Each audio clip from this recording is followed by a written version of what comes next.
Turma do propósito, e aí, meu irmão, Evangelho do Senhor Jesus, segundo escreveu o evangelista Lucas, capítulo de número 7.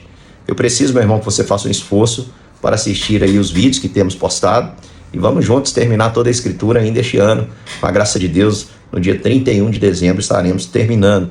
Aqui Jesus passa em 4 cenários diferentes e eu gostaria de trazer para os irmãos algumas aplicações em cada um deles. No primeiro cenário, Jesus encontra um centurião. O centurião tinha um servo que estava doente e os anciãos do povo, que tanto perseguiam Jesus, agora pedem a Jesus um favor e usam o seguinte argumento: Senhor, cure o servo do centurião, porque ele é digno, porque ele nos ama, ele é amigo do nosso povo, ele construiu uma sinagoga. E Jesus vai em direção à casa do centurião, porém, ele recebe do centurião a seguinte palavra: Senhor, não te incomodes, porque não sou digno de entrares sob o meu teto.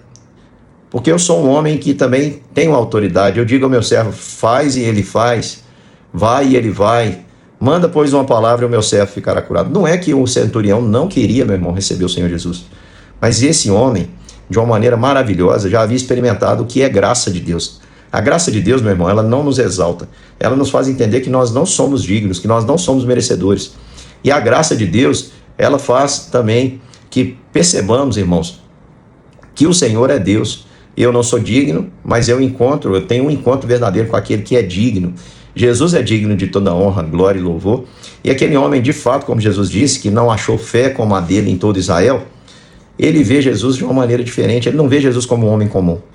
Imagina que esse centurião, e eu acredito nisso, ele tinha contato com a palavra. Ele já havia ouvido, quem sabe lido, sobre o Deus que criou todas as coisas pela palavra do seu poder, que trouxe à existência todas as coisas. Esse Deus, ele é onipresente, ele é onisciente e ele é onipotente. Então Jesus não precisava estar lá para saber da condição do servo e saber o que ele precisava. Ele acredita que Jesus é esse Deus onipotente, onipresente e onisciente que poderia ali, de onde estava, curar o seu servo, e assim fez. Então, irmãos, Jesus quebra neste contexto, nesse registro. Lucas mostra para nós que a graça ela tem esse efeito sobre nós. Ninguém é digno, mas o Senhor é misericordioso. Tão misericordioso que ele se compadece daquilo que nós perdemos, das nossas dores, das nossas tristezas. Diz o texto que Jesus encontra uma viúva que estava no cortejo do seu único filho. É uma situação social, irmãos, impossível de se imaginar nos nossos dias. Naqueles dias isso seria praticamente o fim. Uma mulher sem filho, sem marido, ela só iria sobrar para ela se tornar uma pedinte. E Jesus se compadece daquela mulher. A Bíblia nos diz que ele se moveu-se de íntima compaixão por ela e disse para ela: não chores. Você já parou para pensar nisso? Que o nosso Deus não é frio, nosso Deus não é indiferente àquilo que nós sentimos, que muitas vezes ele está chorando a sua dor com você, ele está dizendo para você em determinado momento: não chores. E sabe o que Jesus faz? Ele para o cortejo e toca a esquife. Pela lei, irmãos, com certeza havia ali naquela multidão gente que estava observando Jesus, procurando um motivo para acusá-lo. Pela lei, Jesus se tornaria cerimonialmente impuro, porque ele tocou uma esquife, era uma espécie de caixão, e ele estaria então impuro e deveria passar por todo o ritual aí de purificação que a palavra, a lei determinava. Porém, irmãos, Jesus é tão poderoso e a sua compaixão é tão grande que ele não fica impuro, mas a sua santidade purifica aquilo que era impuro. Um cadáver era considerado algo imundo, um caixão era considerado algo imundo, porque tocava um cadáver. Porém, a partir do momento que Jesus tocou aquela esquife, não havia ali mais um cadáver, porque aquele jovem ressuscitou. De modo que quem acusasse a Jesus teria que contar que Jesus de fato ressuscitou um morto. Jesus ressuscitou um morto e restituiu aquele jovem à sua mãe. Então preste atenção, meu irmão, o reino de Deus, ele não fica isolado no templo. Perceba que Jesus, ele age até mesmo nos momentos mais tristes, a graça de Deus invade o caos humano para ressuscitar até aquele que parecia estar perdido. Então não sei, meu irmão, qual que é a sua dor, o que você chora. Talvez você já esteja em um cortejo fúnebre, em alguma situação, talvez em relação mesmo aos seus filhos, em relação ao seu casamento, em relação a alguma área na sua vida. Eu quero dizer que o Senhor Jesus tem compaixão de você e ele pode mudar esse quadro. E aí, irmãos, no texto aqui, nós temos uma parte difícil, muitas vezes, de ser interpretada, porque João Batista parece se escandalizar com Jesus. Os discípulos foram lá e contaram tudo que havia ocorrido para João Batista. E eu confesso para os irmãos que muitas vezes eu já procurei saber o motivo, entender o motivo que João, aquele que disse, eis o Cordeiro de Deus que tira o pecado do mundo, mandou perguntar a Jesus se era ele mesmo ou se viria outro após ele. Eu imagino, irmãos, que João Batista escutou que Jesus havia curado o servo de um centurião, que Jesus havia tocado em um caixão. Isso para João Batista, que era extremamente rigoroso. Lembremos que João Batista morava no deserto, vestia roupas simples e se alimentava de gafanhoto e mel silvestre. Talvez para ele isso fosse um escândalo. Mas ainda mais, irmãos, era o fato de João Batista estar preso enquanto Jesus estava fazendo tantos milagres. Talvez passou na cabeça de João Batista o seguinte: por que eu estou aqui? E Jesus então manda os discípulos dizerem para João: olha, vai e diz para João, ide anunciar a João que vistes e ouvistes. Os cegos veem, os coxos andam, os leprosos são purificados, os surdos ouvem, os mortos são ressuscitados, e aos pobres anuncia-lhe o evangelho. E feliz e bem-aventurado é aquele que não achar em mim motivo de tropeço. Essa última parte foi para João.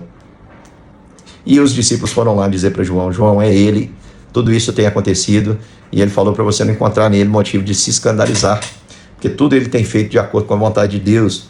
Mas Jesus, meu irmão, preste atenção como ele é maravilhoso. Ele se compadece da viúva que perdeu seu filho, mas se compadece também do profeta que está em dúvida. E ele exalta a figura de João. Ele diz que saíste a ver no deserto um caniço agitado pelo vento, um homem vestido de roupas finas? Não, quem veste em roupas finas estão no palácio. Vocês saíram para ver um profeta, muito mais que profeta. Esse é aquele que a palavra de Deus diz que seria meu mensageiro, prepararia o caminho diante de ti. E eu vos digo, entre os nascidos de mulher, ninguém é maior do que João, mas o menor do reino de Deus é maior do que ele. Outra expressão difícil de entendermos. Por quê? Que João é o maior nascido entre as mulheres, mas o menor nascido no reino é maior do que João. Porque até João, meu irmão, prevaleceu a lei. Por isso, talvez ele encontrou algum motivo de escândalo em Jesus, talvez por ter tocado em um esquife, aquele que nunca havia comido uma comida impura, se escandalizou. Mas o que Jesus está dizendo é que nos nascidos do reino, o menor é maior do que João, porque não está mais debaixo da lei, e sim da graça. E todo o povo que ouviu, e até os publicanos, reconheceram a justiça de Deus, tendo sido batizados com o batismo de João. Mas os fariseus, intérpretes da lei, rejeitaram. E o texto vai dizer assim: a quem eu vou comparar vocês? A quem eu vou comparar? E aí Jesus conta uma parábola dizendo assim: vocês são semelhantes a meninos que são completamente satisfeitos, sentados na praça e gritam uns para os outros: nós os tocamos flauta e não dançaste, entoamos lamentações e não choraste. Nunca está bom, irmãos. Veio João Batista que não comia e nem bebia, e vocês disseram: tem demônio. Veio o Filho do Homem que come e bebe, e vocês dizem: aí está um glutão, bebedor de vinho, amigo de publicanos e pecadores. Mas a sabedoria é justificada por todos os seus filhos. Então preste atenção, meu irmão. Jesus, ele aqui também quebra a expectativa de João. Talvez João esperava realmente que Jesus, como os judeus, ele esperava que Jesus fosse aquele líder político que viria com um machado e faria uma revolução de uma maneira diferente daquela que ele estava fazendo, uma revolução pelo amor, pela graça. Mas Jesus diz para João: fique tranquilo que sou eu. Então, meu irmão, aqui nós temos Jesus que também se compadece da dúvida do profeta. E o último cenário é um cenário também de graça, um dos mais lindos de todos. Jesus é convidado, talvez porque curou lá o servo do centurião, né, e fez um favor para os anciãos. Então ali o fariseu, um desses anciãos, resolveu chamar Jesus para um banquete. Eu estou fazendo essa interpretação aqui, viu, meus irmãos? Quer dizer que foi assim, mas estou supondo que poderia ser. Jesus é convidado para um banquete, mas preste atenção, é um convite meio assim duvidoso. Sabe quando você chama alguém para sentar à mesa com você e não confia muito? Pois é, ele é chamado, mas ele não é tratado com honra. Era comum, quando se fazia um banquete, receber a pessoa com um beijo, emprestar uma veste festival que marcava a pessoa pela qual o banquete estava sendo prestado. Era comum também oferecer a água ou alguém para lavar os pés do convidado, preparando assim para a alimentação, para a refeição. E naquela época, irmãos, a maneira que eles se assentavam à mesa é diferente da nossa. Nós sentamos em cadeiras. Eles tinham uma espécie de sofá, onde se debruçavam e comiam meio que deitados, né? Já talvez ali prontos para uma pestana depois da refeição. E o texto nos conta que uma mulher, sabendo que Jesus estava ali, ela foi por trás de Jesus e ela levou um vaso de alabastro com unguento e, estando por detrás aos seus pés, chorava, regava com as suas lágrimas e os enxugava com os próprios cabelos e beijava-lhe os pés e os ungia com unguento. Eu imagino, irmãos, que aquela mulher, ela tenha tido uma experiência com o Senhor de perdão, de restauração, e ela viu que os pés de Jesus estavam sujos, porque ele estava ali deitado. E eu fico imaginando essa história. Aquela mulher, ela viu, não sei quando, se ela chegou ali e ela queria dar um presente a Jesus, mas quando viu os pés de Jesus sujos, a reação dela foi essa. Porque ela entendeu que Jesus não era bem-vindo naquela casa. Então ela fez chorando. Ela começou então a regar com as lágrimas, estando por detrás, chorando, regava com as suas lágrimas, enxugava com os próprios cabelos e beijava-lhe os pés e os ungia com unguento. E Jesus continuou ali comendo, aceitou essa adoração. Diz o texto que o fariseu pensou assim: se este fora profeta, saberia qual é a mulher que lhe tocou, porque é pecadora.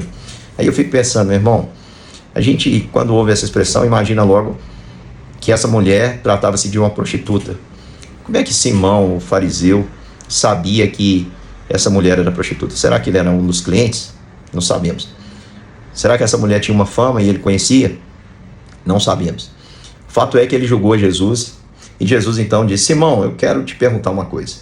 E ele, de maneira hipócrita, responde: dize, mestre. E aí Jesus conta aquela história. Olha, certo credor tinha 2 devedores. Um lhe devia 500 denários, outro 50, e não tendo nenhum dos dois com que pagar, perdoou-lhes ambos. Qual deles, portanto, amará mais? Olha só, um devia 500 denários, o outro 50. Cada denário era um dia de trabalho. Então, um devia o valor equivalente a 500 dias de trabalho, o outro devia o equivalente a 50 denários. Simão respondeu: suponho, Senhor, que vai amar mais aquele que mais perdoou, Jesus. Muito bem, você falou corretamente. Você está vendo essa mulher aqui, Simão, perdão. Você está vendo essa mulher aqui? Eu entrei em sua casa, Simão, e você não me deu água para os pés. Esta, porém, regou os meus pés com lágrimas e enxugou com seus cabelos. Você não me deu um beijo. Ela, entretanto, desde que entrei, não cessa de beijar os meus pés. Você não ungiu a minha cabeça com óleo, mas essa com bálsamo ungiu os meus pés. Por isso eu digo, Simão, perdoados lhe são os seus muitos pecados, porque ela muito amou, mas aquele a quem pouco se perdoa, pouco ama. Então disse a mulher: perdoados são os seus pecados. Os que estavam com ele à mesa começaram a dizer entre si: quem é este que até perdoa pecados? Mas Jesus disse àquela mulher: a tua fé te salvou, vá em paz.